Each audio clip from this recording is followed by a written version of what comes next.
ನುಗ್ಗೆಕಾಯಿ ಚಪ್ಪರದವರೇ ಕಾಯಿ ಸಜ್ಜಿಗೆ ಸ್ವಲ್ಪ ಮಾಡುತ್ತೀಯ ಬೆಳ್ಳನ ನುಗ್ಗೆಕಾಯಿ ಬೆಳ್ಳನ ಬದನೆಕಾಯಿ ಅಕ್ಕಿಯ ರೊಟ್ಟಿ ತಿನ್ನುತ್ತೀಯ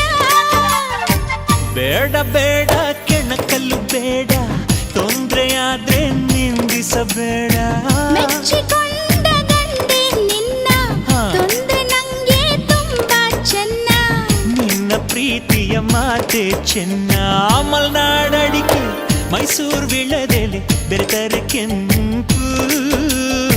ಪೋರಿ ನೀನು ಪೋರ ನಾನು ಕುಡಿದರೆ ತಂಪು